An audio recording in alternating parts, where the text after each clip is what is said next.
Wake up! Good morning, everybody. Nice to see you again. I hope you all had a good rest, especially those people who asked the question about sleepiness. So thank you for all those questions. This morning I thought, oh, we got 3 times the same question about sleepiness yesterday. And also 3 times the same question about why I became a monk.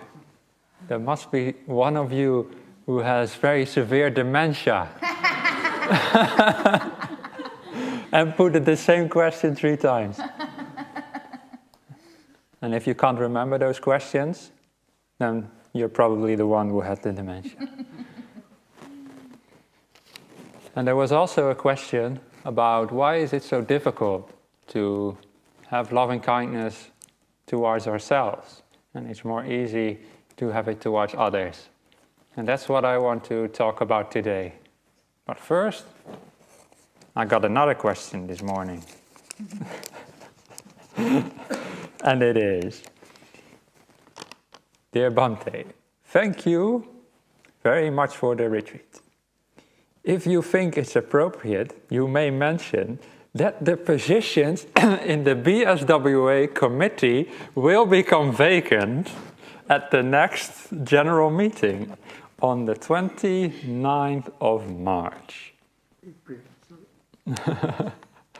So, this is an invitation for anybody who wants to make more merit in their lives and who wants to make heaps of merit, a big pile of merit. You can become a part of the BSWA committee. Anyone interested could contact the BSWA admin. And there is a phone number, but I suppose they have email as well. So that was the question that somebody asked, not my question, but I thought I would. That's a question for you, actually. Anyway, forget about that. For now, we are on retreat. So I want to talk a little bit today about why it is more difficult to be kind towards ourselves, and why it's a little bit more easy sometimes to be kind to others.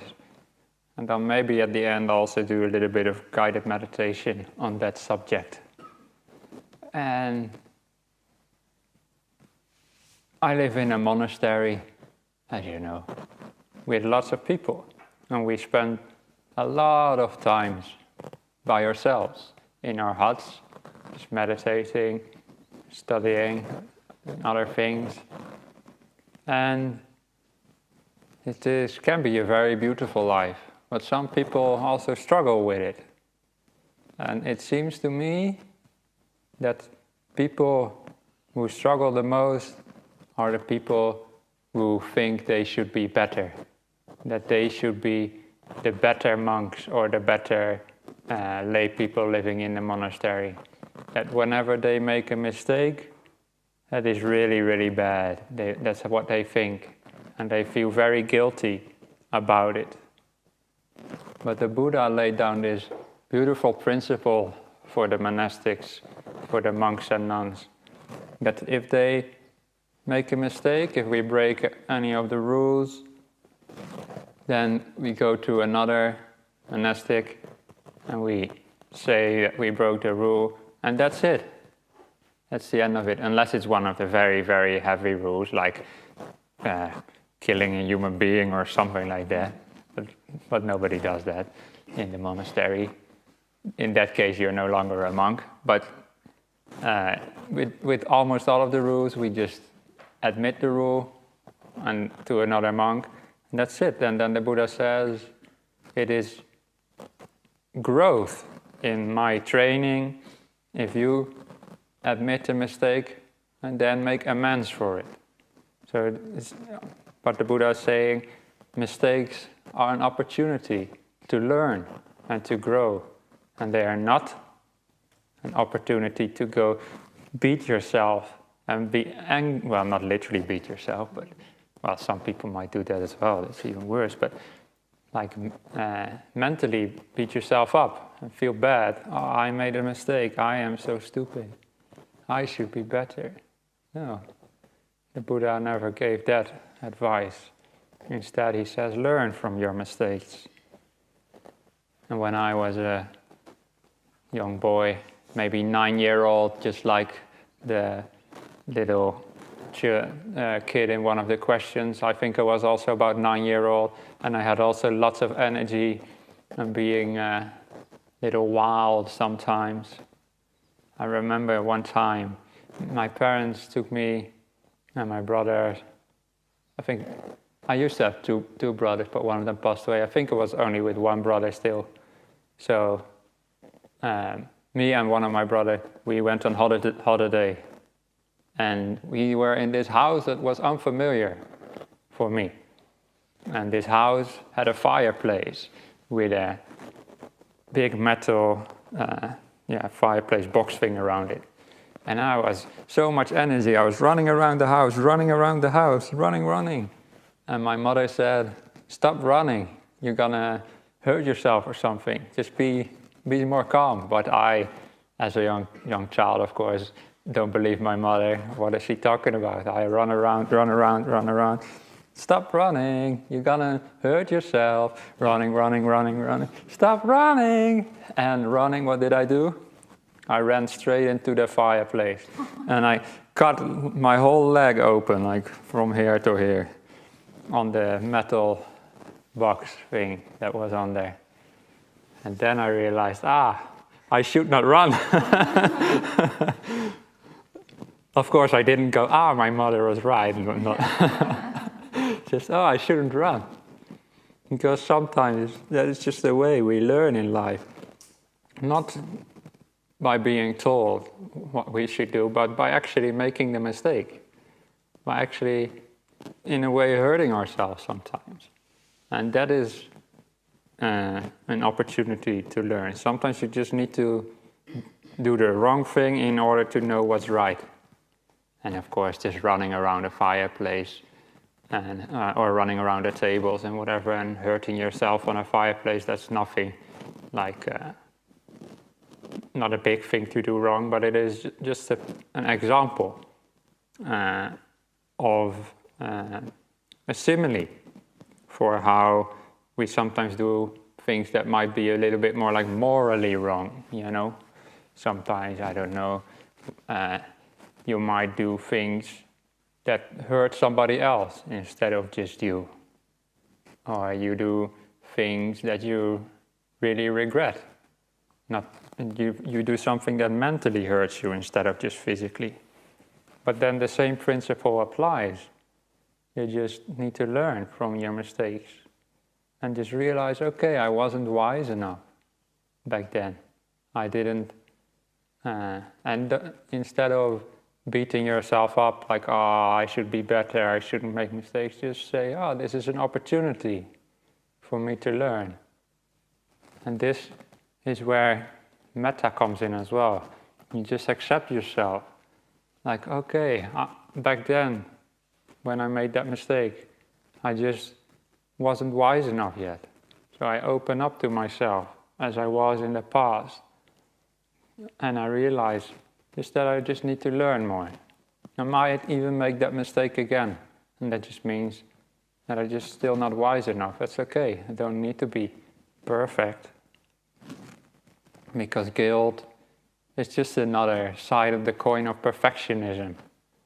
You know, guilt is just, I believe, just the idea that we should have been perfect in the past. Like perfectionism, we think we should be perfect right now and do everything right, give the best talk, be the best meditator, sit in the most perfect lotus posture, or whatever. You know, those are silly examples, but you know what I mean when I say perfectionism. You've got all your own little things, many of you. Like you should be better at work or whatever it is, better at meditation.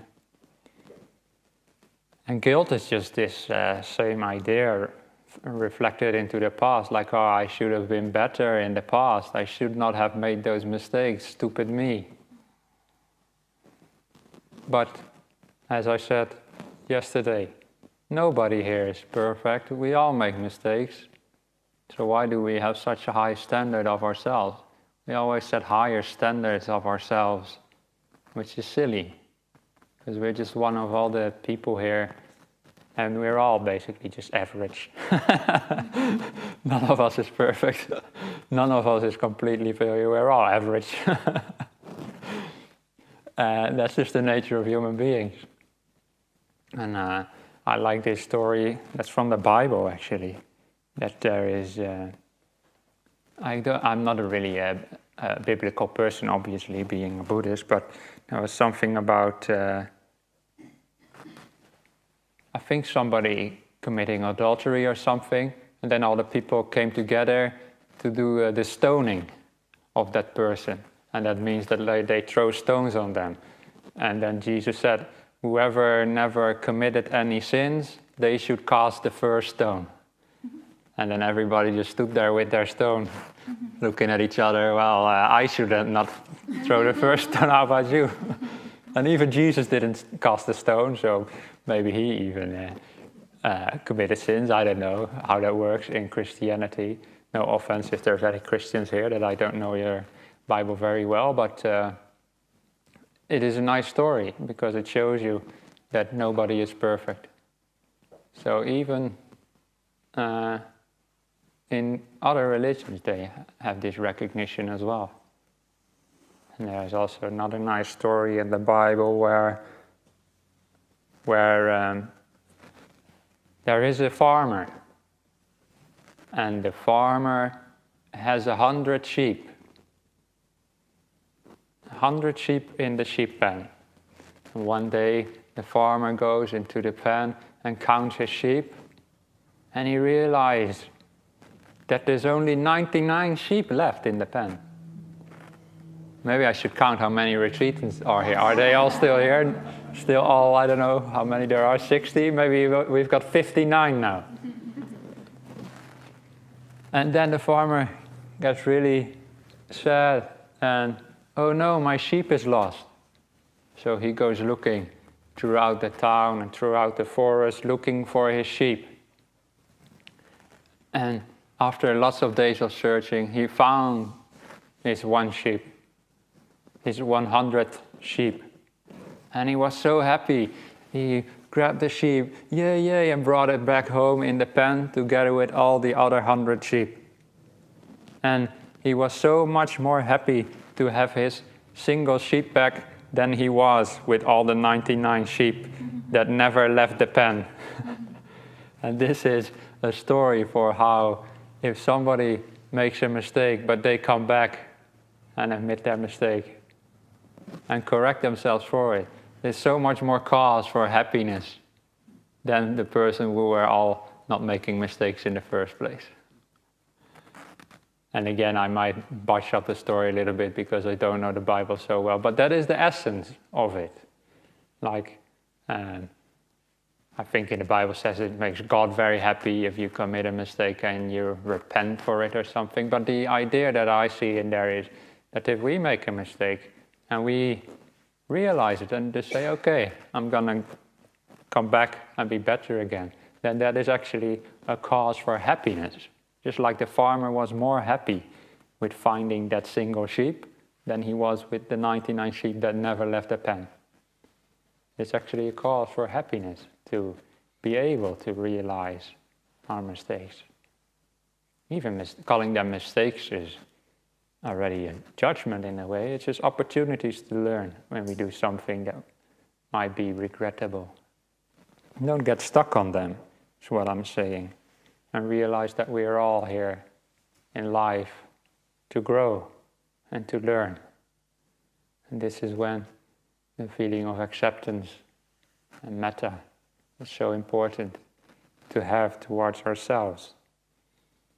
Because if we don't accept ourselves as we are, it becomes the anger-eating demon again. And all our mistakes will just grow and we will not be able to overcome them. So we have to love ourselves and even laugh at our mistakes sometimes. Sometimes the mistakes are just funny. But why is it that we put so much more emphasis on our quote-unquote shortcomings rather than others? When others make a mistake, it's sometimes very easy to forgive, I find it anyway. And then when I make myself a mistake, I really, in the past anyway, really sometimes get stuck on it and really, felt bad over it. Do you recognize this or not? Yeah? Okay, at least some people are nodding. I think it's a universal principle anyway, that we always have more higher standards of ourselves. And why is this? And I think it's just because we are more closer to ourselves. So we see our mistakes more clearly. A couple years ago, I was making a sign, a wooden sign, in the workshop in the monastery, in Jhana monastery. Because we used to have a professionally made metal sign, a red metal sign that says, "Monks area, don't enter."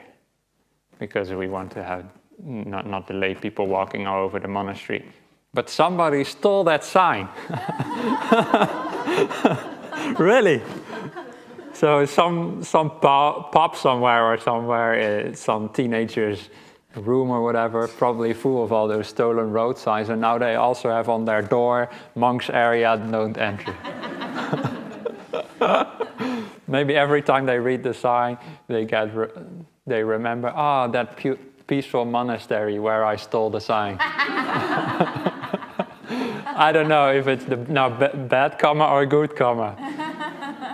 Anyway, it gave me an opportunity to make good karma because I had to make a new sign, I decided to make a new sign.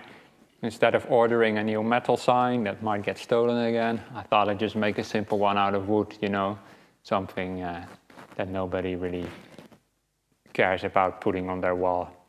So I took a piece of wood, drew all the letters on there very nicely, and then started chiseling them all out, one by one.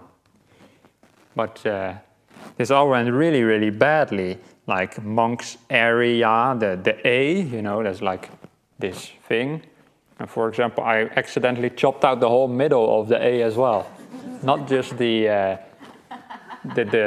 stalks and stuff, but also the triangle in the middle. And I was like, oh no, this is going nowhere. And then I got to the E, and also there I chopped out, I don't know, it became more like a B.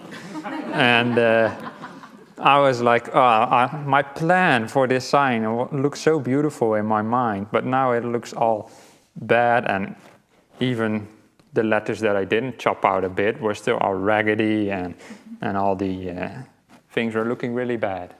So I was just chiseling away, getting more and more disappointed with my sign. And I thought this is really an ugly sign. And while I was doing that, somebody walked by a little bit further away, maybe 3 meters away. And they looked over and they said, that's a really beautiful sign. And then I realized, it's because I am so close up to the sign that I can see all the mistakes. But the people who are further away, they don't see the mistakes. And to them it looks perfect. And that is similarly for how we deal with ourselves compared to other people. Because we're so close to ourselves, we see all the tiny little things that we don't like. I'm not even calling them mistakes now. But we see all these tiny things inside of our minds and in our actions. Whereas others, they are further away. And we can't see their mistakes so much. And that's why I think we become perfectionists about ourselves. Because just like in my sign, I see all the tiny bits and pieces that are wrong. In life, we see all our little bits and pieces. But everybody has those little bits and pieces and those chopped out triangles and whatever not. but we just can't tell. Right now, if the sign is somewhere in the monastery, and I think nobody ever walked up to that sign and, oh yeah, the E looks more like a B. No, nobody ever saw that, because they walk from far away. So in life, don't set such high standards for yourself. Look at yourself maybe from a third person perspective. Look at yourself like somebody else would look at you. There will be much more accepting of all your supposed shortcomings. We don't need to be perfect. And there's another story that Ajahn Brahm sometimes tells, and he says, if I look at my hand like this, then all I can see is my hand, and I cannot see anything else. I cannot see anybody in this hall, and all I can see is my hand. But if I look at my hand like this, I can see my hand, but I can also still see all of you. I can see everything else as well. So if you may have done something in the past, whatever, and you look at it like this, why did I do that? Why did I say that thing? Why did I not do better? And why do I keep falling into the same mistake all the time? Then you are looking at your hand like this. Maybe I should give the rest of the talk like this, actually. I can just close my eyes. No, instead, go like this. And it makes it more perspective on life and on yourself as well. And that is actually the way we can actually learn and grow.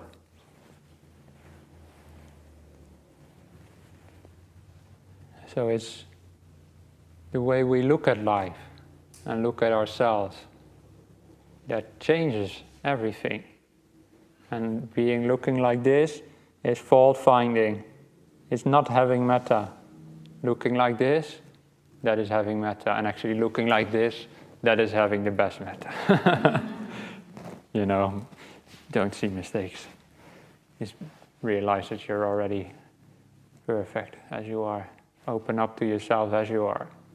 Then is when metta really grows. So it's the way we look at life and ourselves. Not the things we do per se, but how we look at them. Two monks might break the same rule, and one of them gets all upset about it. Why did I break the rule? I'm such a bad monk. I should be better than that. The other monk breaks the rule. I said, okay, I did that. I'll try my best not to do again. Because I love myself, I'm not gonna be upset over it. And it's actually the second monk who learns the most, the Buddha says.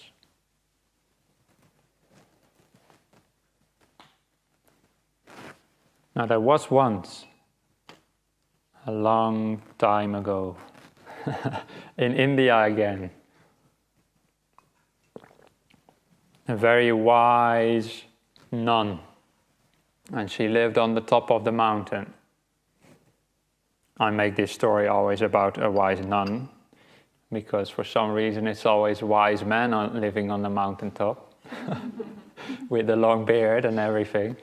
But in my story it's a wise nun living on the mountaintop. And every day the lay people would come up to the nun to give their food to them and to ask some questions. And they always came to the nun, and the first day when they came, the people said, I've got all this trouble with my partner, and with my job, with my children, and with my meditation. Please, can you help me?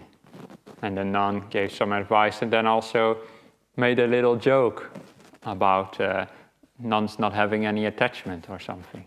They can't vacuum in the corner. The next day, the people came back and talked to the nun again. And they said, oh, I got all this trouble with my partner, with my work, with my children, with my meditation. Please help me. And the nun gave some answers again and made a joke again about not being able to vacuum in the corner because of no attachment. And the people thought, okay, we heard that joke before, but we'll just laugh out of politeness. And the next day again, they came back again and they start complaining again. I got all these problems with my work, with my partner, with my children, with my meditation. Please help us. And the nun again starts explaining, and then again the same joke about not being able to vacuum in the corner. And the lay people were like, okay, now it's not funny anymore. We've heard that joke too many times. And then the nun said, aha, why do you keep complaining over the same problem, but you cannot laugh at the same joke? And this is exactly what we do in life. We keep complaining over the same problems again and again, whether it's in our own conduct, our own meditation, but we cannot laugh at the same thing. If I tell you the joke about being unable to vacuum in the corner again, it's not just as funny as it was yesterday. You know why monks can't vacuum in the corner? No attachments. Some people not paid attention yesterday.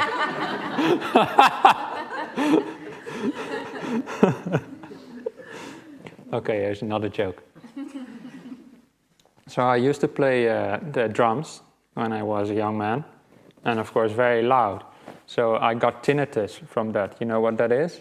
You know, like the ringing in your ear, yeah? So I still got that from time to time. So the other day, I called the tinnitus helpline, but it just kept ringing and ringing.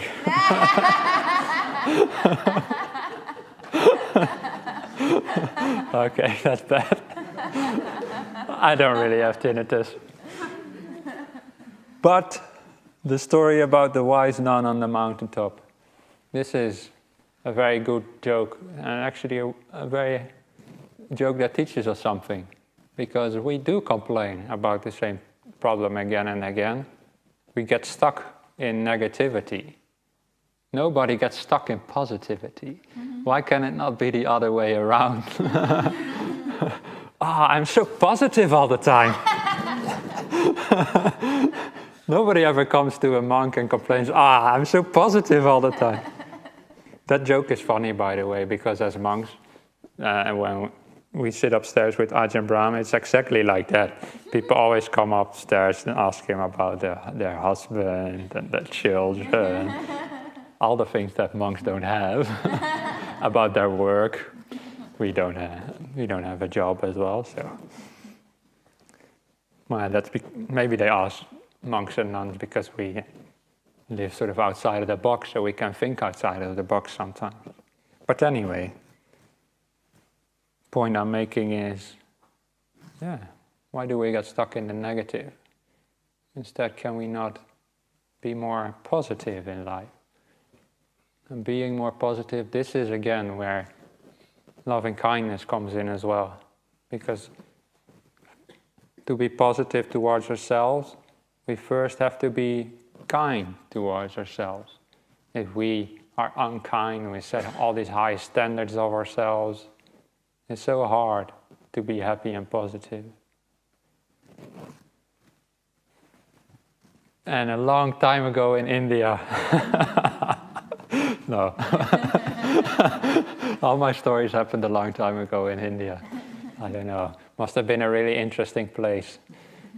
But this actually has nothing to do with a long time ago in India. Let's just say it just happened last week in Australia. There was a daughter who went up to their mother and said, "Mom, my life is really hard. There's always all these problems that I get in life and at school and with my friends, and I either get upset with them, with school, with all the problems, or I get depressed. So I am really fed up with life." And the mother, she was very wise. And she took their daughter by the hand into the kitchen. And in the kitchen, she turned on the stove and put 3 pots of water on the stove. 3 tiny pots of water. And in the first pot, she put a potato. And in the second pot, she put an egg. And in the third pot, she poured some coffee beans. So there's 3 pots of boiling water, 1 with a potato, 1 with an egg, and 1 with coffee beans. And she let them cook for a long time. And then took all the pots off the stove and showed the daughter, you see, this potato has been in the hot boiling water for a long time, and now it's become all soft. The egg has been in the water for a long time, and it's become all hard. The coffee beans have been in the water, and they gave it a nice aroma. So this is a simile for how you can react to the different difficulties you might encounter in life.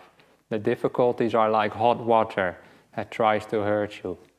One option you have is become soft like the potato, become all depressed, and all fall apart because of the difficulties in life. Another option you have is be like the egg. When life gives you difficulty, you become hard and upset and angry and fight with life. The third option is to be like the coffee beans and to take the difficulties in life and just like the coffee beans, give a whole nice taste to the water. You work with those difficulties and make life more beautiful because of it.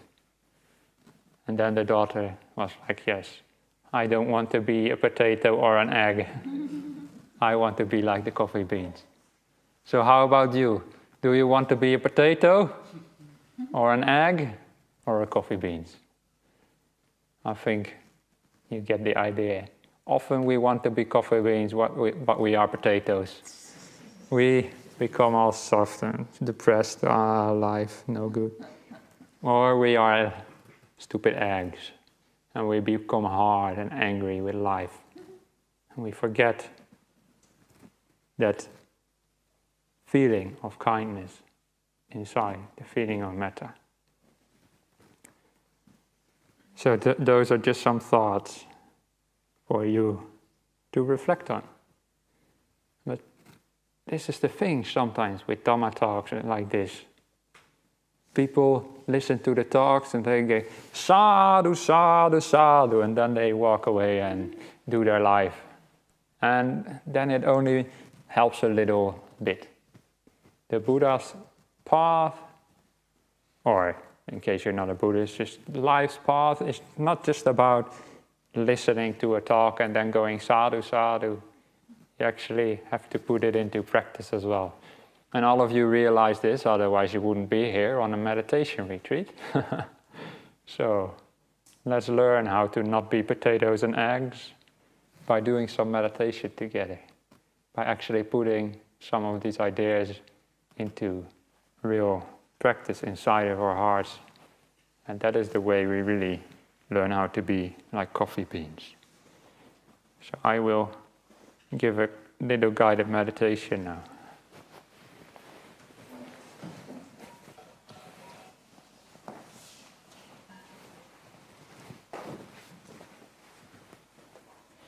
And in this guided meditation, I will again focus on the feeling of metta, loving kindness, and I'll let you develop it on your own a bit, because I've given you 3 different methods before on how to sort of find the spark of loving kindness.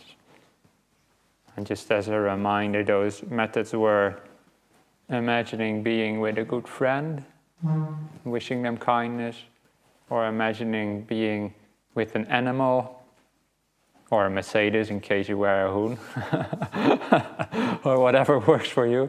And the third method was imagining being with a wise teacher who sends kindness to you.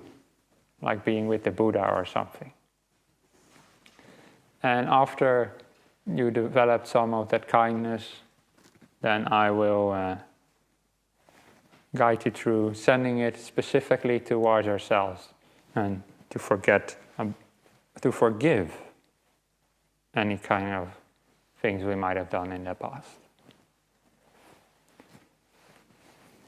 All right.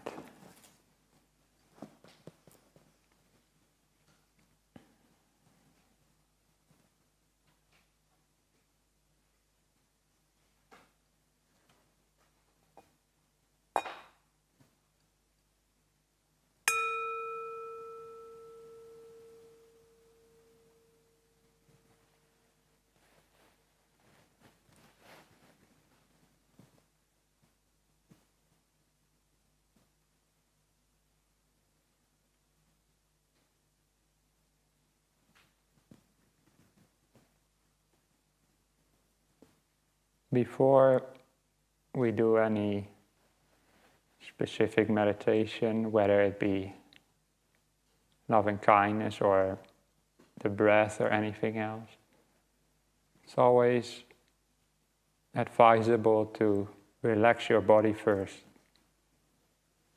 and make sure that you sit in a comfortable posture.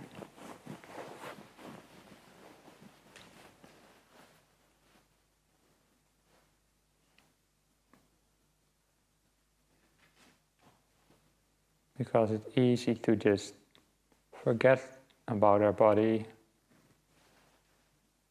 and not give it the attention it deserves or needs.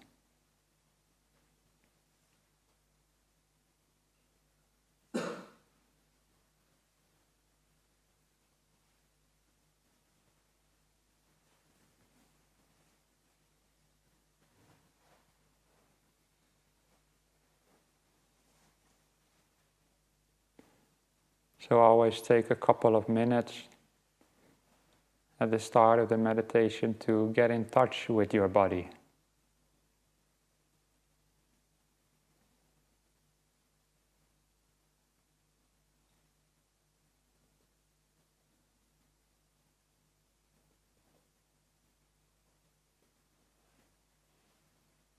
Just ask your body, how is it doing?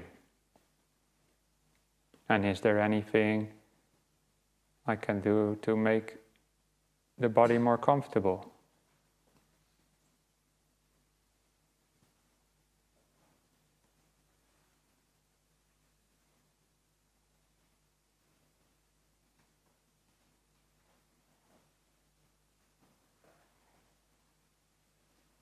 And if there is anything you think you can do to make the body more comfortable, then do it.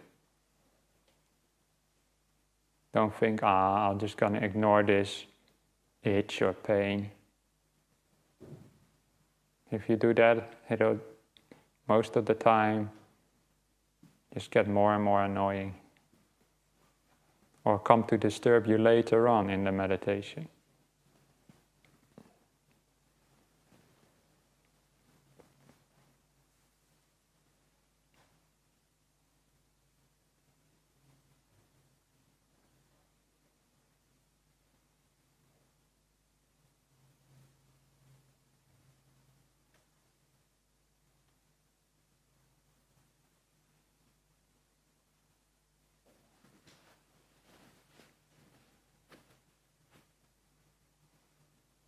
So feel free to make any adjustments to your body that you need. And don't think like, if I'm going to change all my legs now, then everybody will hear me moving around. Don't worry about that.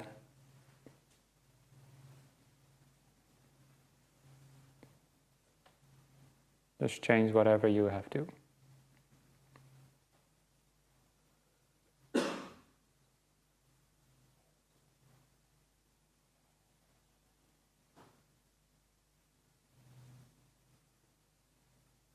And see if there's any small adjustments you can do to your body.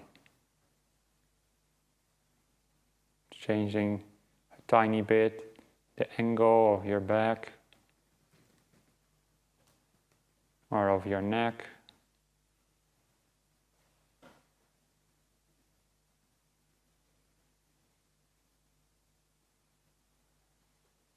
And relax your whole body.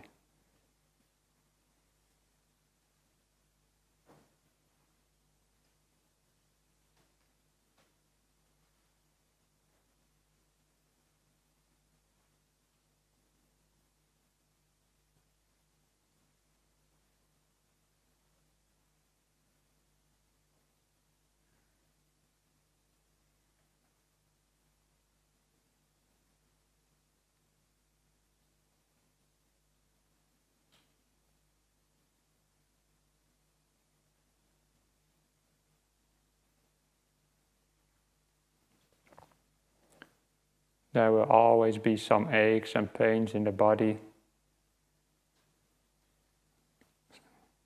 whether big or small.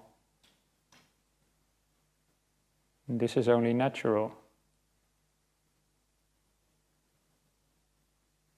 So there's no need to get upset with them or push them away.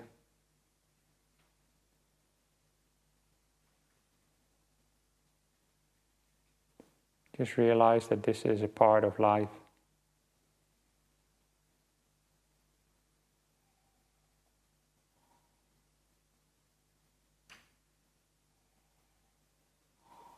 And this is the way the body is right now.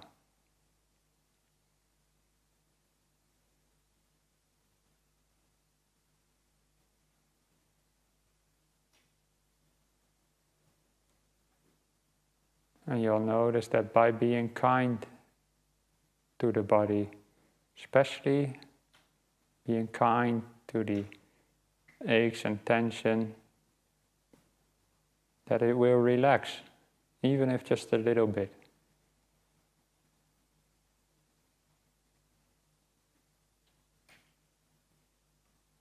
At least it will seem like less of a problem.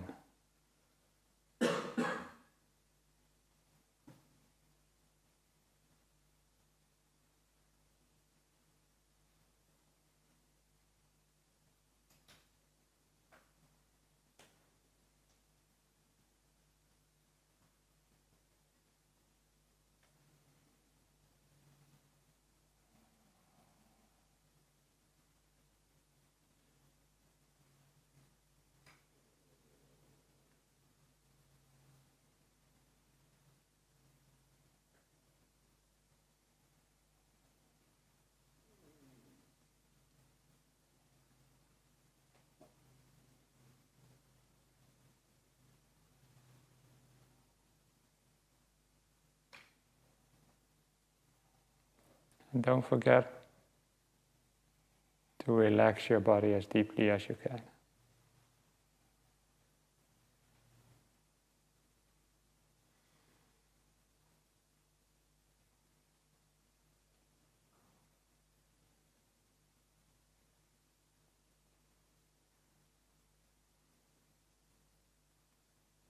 And put a little smile on your face. Just pull up the corners of your mouth a little bit.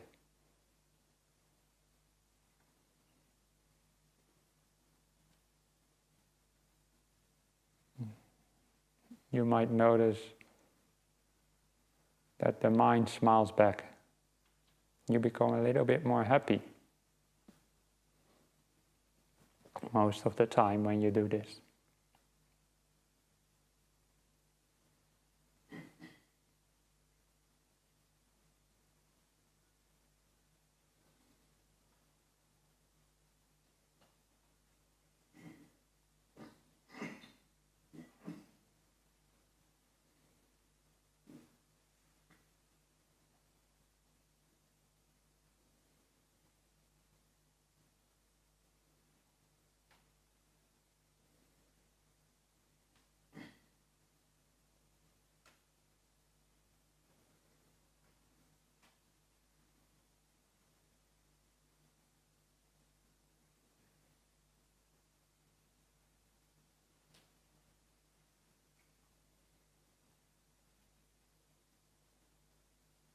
You can keep relaxing your body if you want.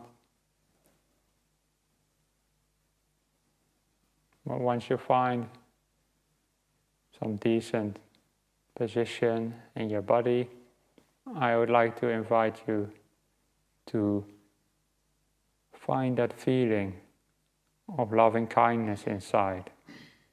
Maybe you still got some stored in your little box in your heart from yesterday.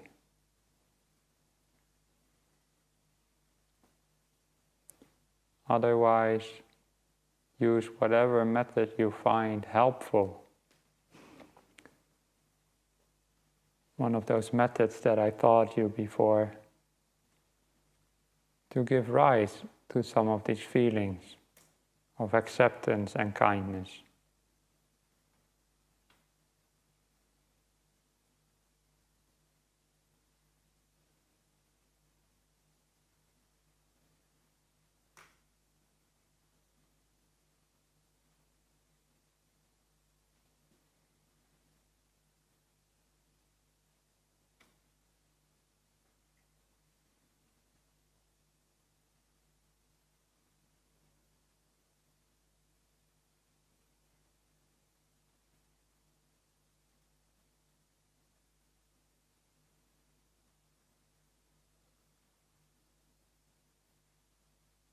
Maybe you imagine a friend, or a joey kangaroo, or a rabbit, or a teacher, or any other method. Whatever works for you.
It's okay if sometimes you get a bit distracted, start thinking about other things, start nodding off, whatever. But once you realize, just come back to the present moment, see if you can find the feeling of kindness again. This warmth inside, this acceptance.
You might find it helpful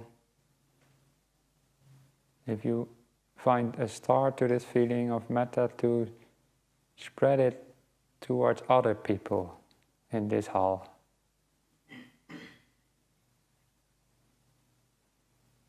Just like we did in earlier meditations.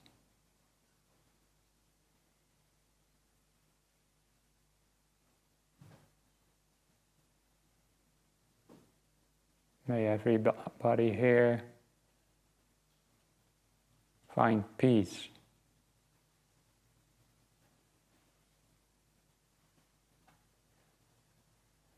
May all the retreatants find some acceptance of themselves.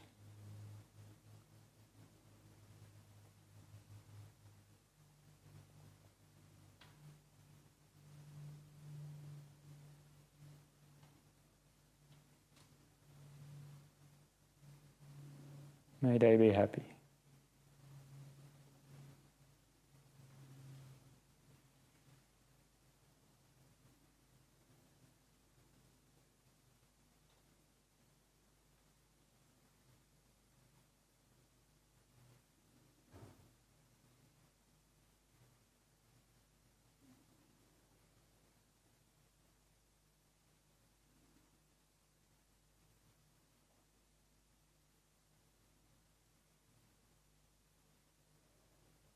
Everybody came here with beautiful intentions.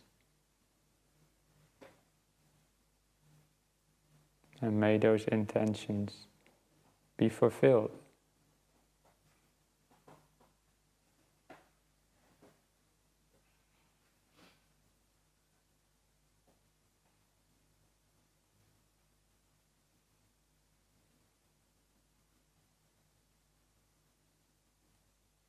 And nobody came here as a perfect human being.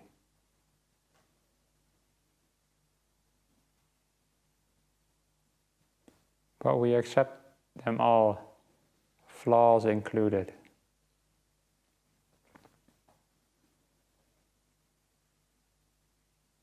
Because we realize that that is the nature of human beings. It's the nature of life to not be perfect.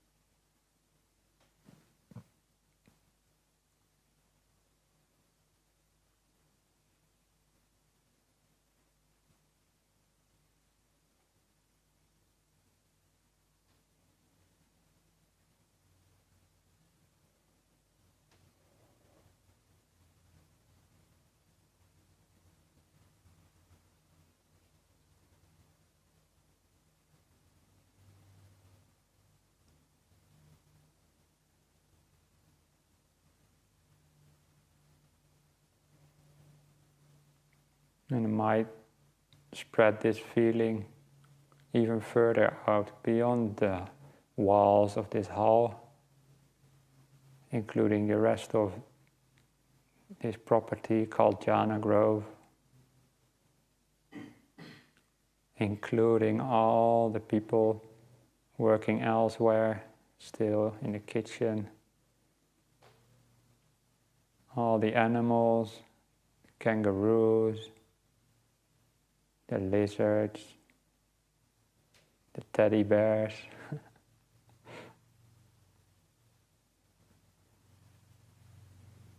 the ants and the birds.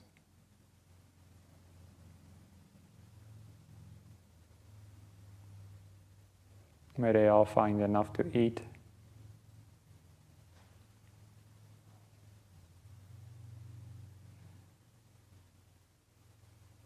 May they all be at ease.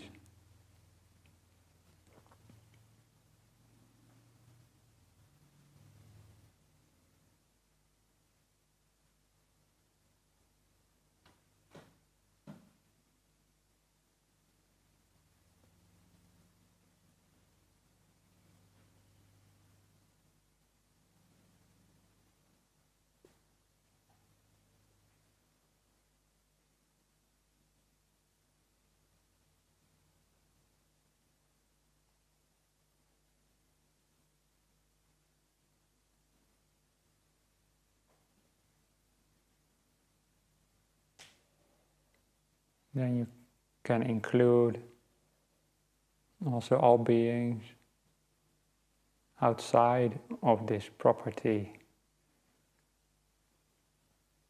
all beings in Australia,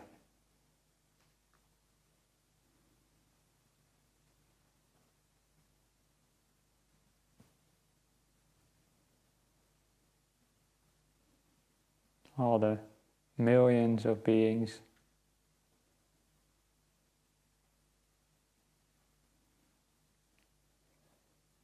their situation is not much different from ours. They came into this world looking for happiness and not wanting to suffer.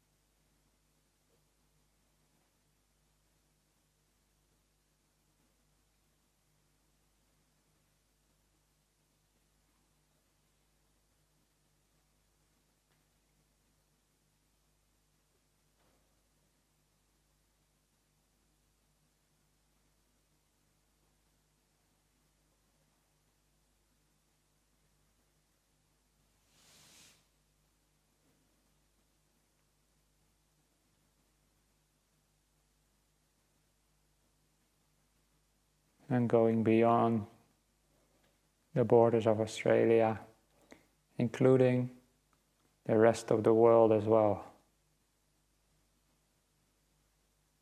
All human beings in all sorts of situations, some rich, some poor, some old, some young,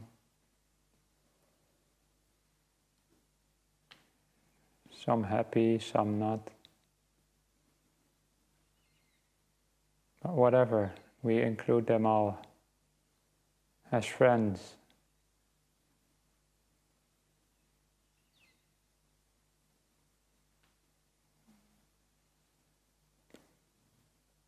Beings that we share this planet with.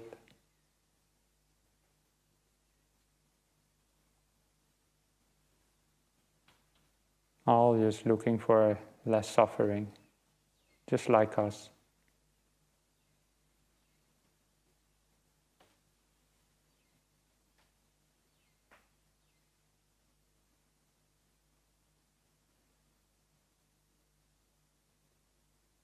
They're all no different from us, basically.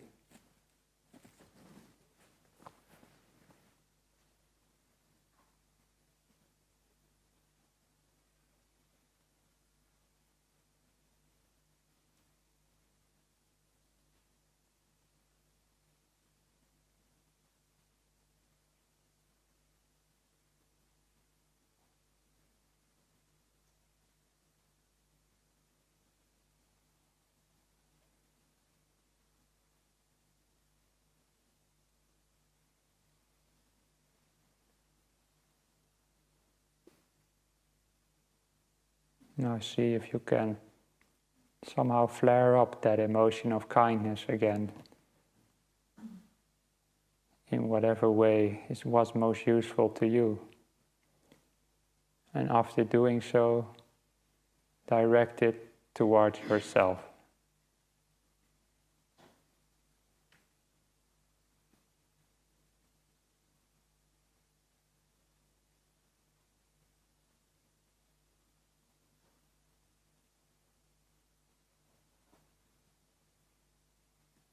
And realize that you too deserve to be happy.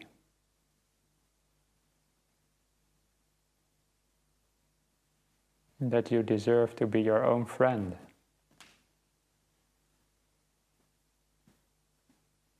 It's really stupid to make enemies with yourself, because then you're always at war.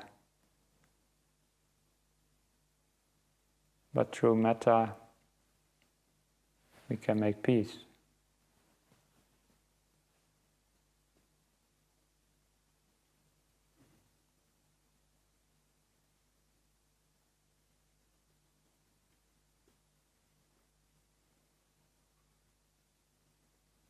So allow yourself to be happy.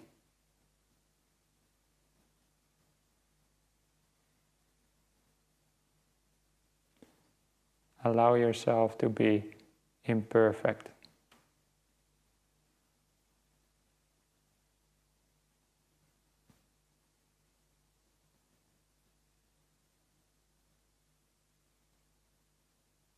And realize that it's more easy to see our own flaws compared to those of others. But this is no reason that we should treat ourselves more harshly than others. If anything, it should be the other way around. We should treat ourselves more kindly, with more compassion and acceptance.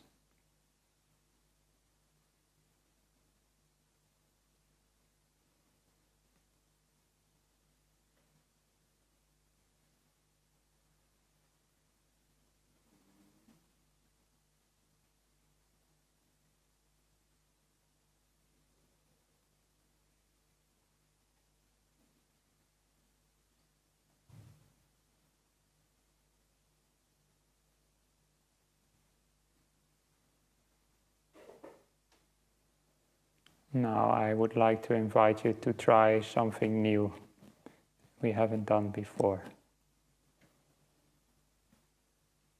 If there is any situation, whether specific or general, in the past that you might regret or feel guilty about,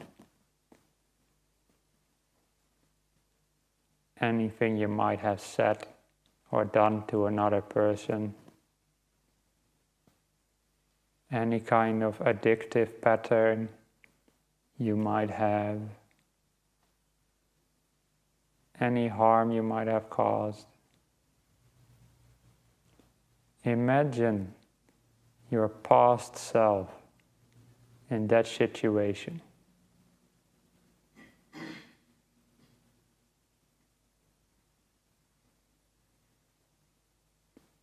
And send love and kindness towards that past image of yourself.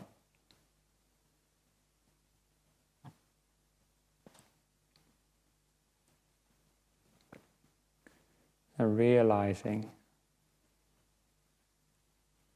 that that person in the past just didn't know any better.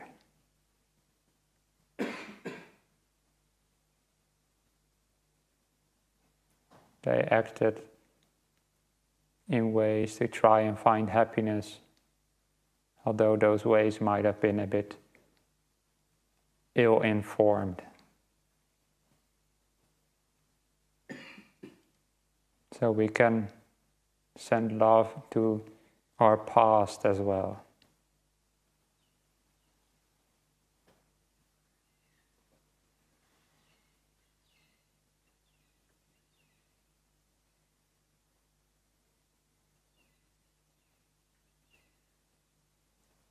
And accept anything we have done.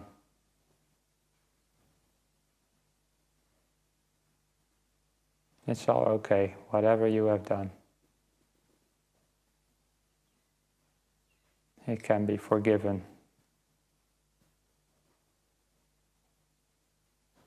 It will be forgiven. If you can forgive it yourself.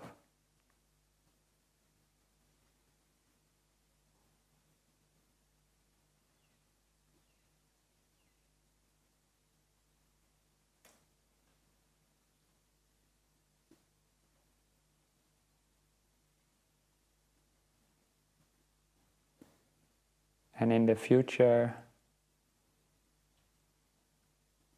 for sure we will make more mistakes, whether big or small. But we can already be kind to our future selves as well.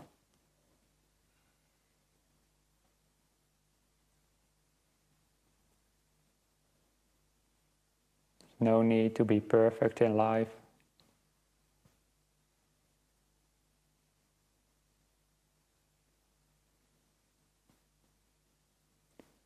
In fact, it's from mistakes that we can grow.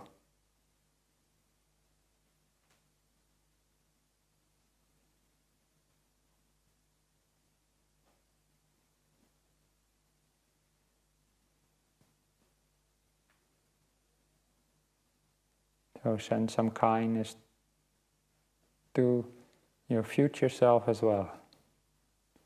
And forgive all the mistakes you might make in the future, already right now. I forgive you for anything you might do.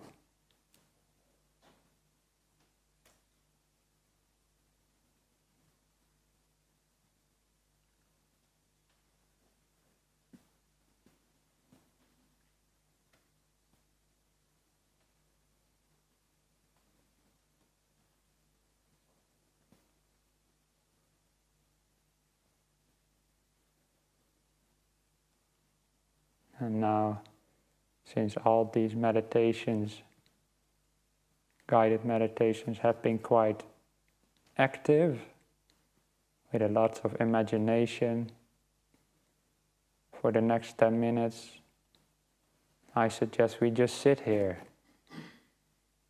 And whether the feeling of metta stays with us or not, we just be here and see how we feel right now.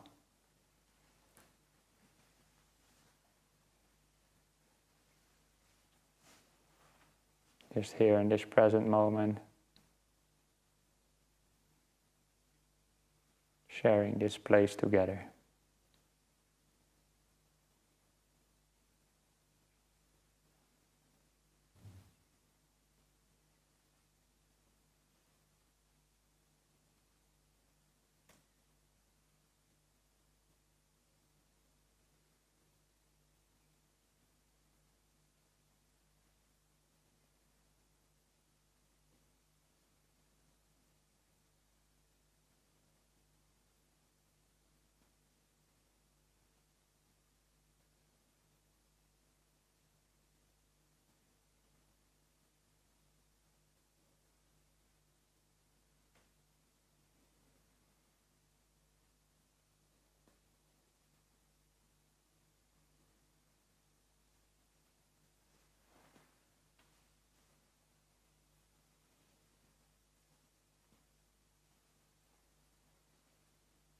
And there's nothing to think about, nothing to do, nowhere to go,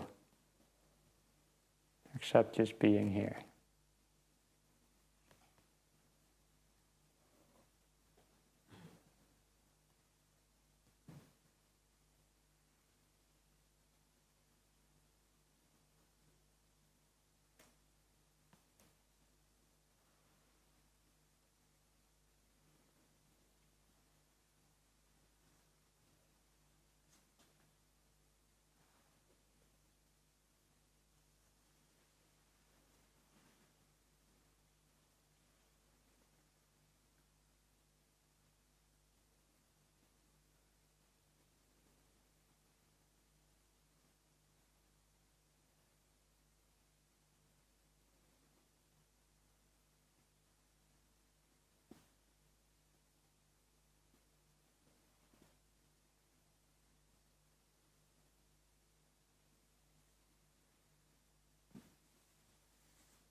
And if your mind starts drifting, thinking about other things, just bring it back to here and now,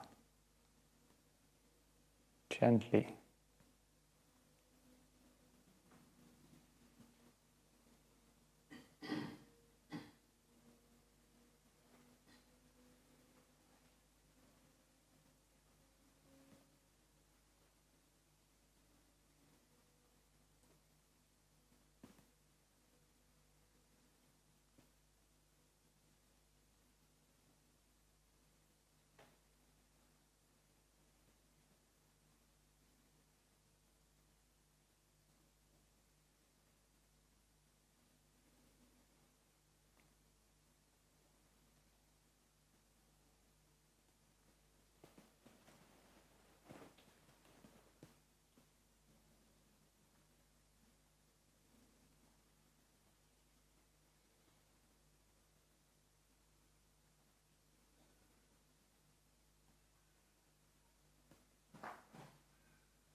We're nearing the end of this meditation, dear friends, so ask yourself, how do you feel now?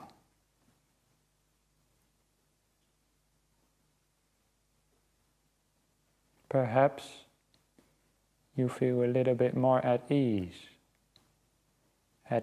with yourself, at ease with the world. If so, please recognize this fact.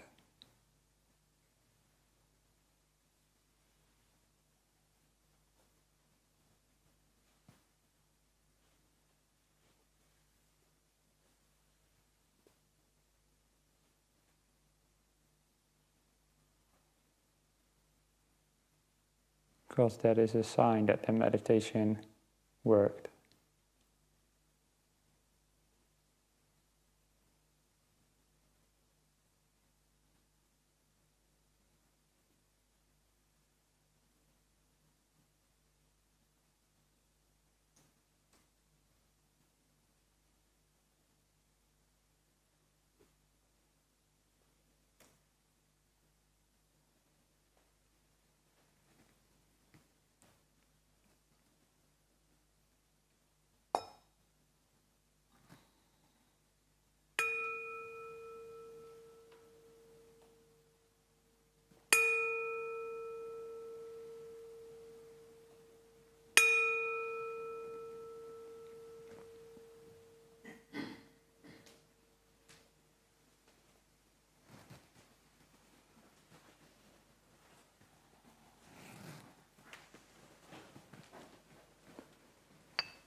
thank you for meditating with me.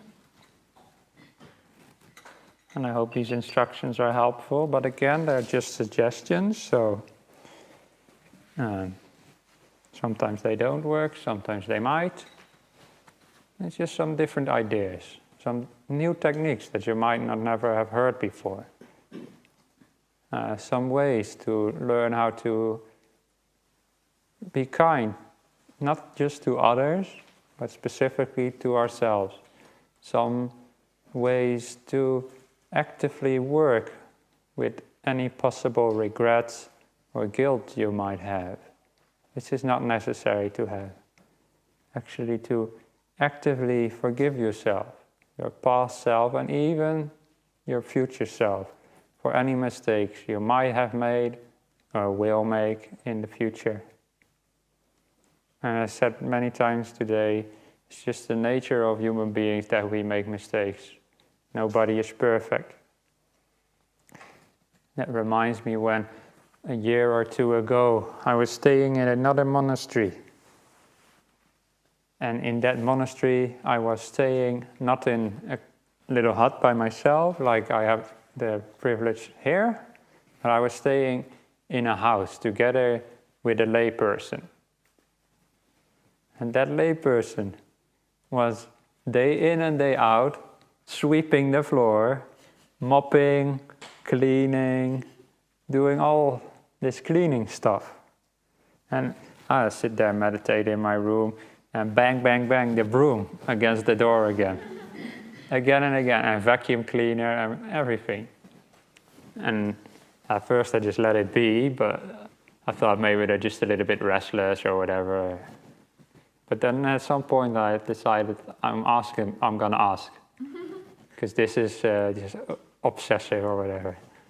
And I said, why are you cleaning so much? You know, it's just a bit of dirt, whatever. And then he said, I can only meditate when things are perfect. And he said that seriously, not as a joke. But I was like, wow, you must have really bad meditation. Because if you only can meditate when things are perfect, then you can never meditate. Because it's actually the first noble truth by the Buddha, that life is never perfect. There's always problems in life. Some of them we create ourselves, some of them are just natural part of life. The house will be dirty from time to time. Life will be suffering from time to time. And in meditation, it's not that we first get rid of all the problems and only then we start to meditate. If it's like that, either you'll never get to meditate, or when you do, it's just going to be a lot of suffering, because you realize that you might clean your whole house and have a perfect clean house, all sparkly and smelling nicely like rose petals or whatever. But then you go in your mind, it's not sparkly at all. That doesn't smell like rose petals at all in here. And then you think like, I can't meditate because my mind is not perfect. But that is not the right attitude to meditation. The right attitude, the meditation is not make things perfect and then I meditate. It's just to be with whatever there is, with whomever we are, and to open up to life and open up to ourselves with this heart, warm heart of compassion and kindness. And my teacher Ajahn Brahm has even coined the new catchword that will be famous in a couple years from now: kindfulness. Not just mindfulness, but kindfulness. So I hope to have taught you a little bit about kindfulness today. And later this afternoon we will come together, do another kindfulness meditation together. And until that point, so long. And see you then. Sadhu, sadhu, sadhu. nobody joining me in the who's. Ooh. Okay. That's all right. He must have cleaned the corners well because he had the attachments. Ah, yeah, he had the attachments, so he was able to clean the corners. He was attached. Yeah, he had many corners. All right, a nice guy apart from the cleaning then.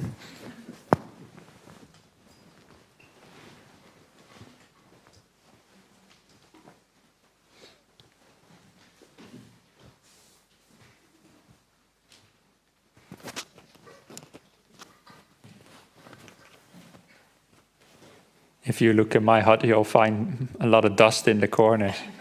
That doesn't say I don't have attachments, but just a lot of dust in the corner, that's it.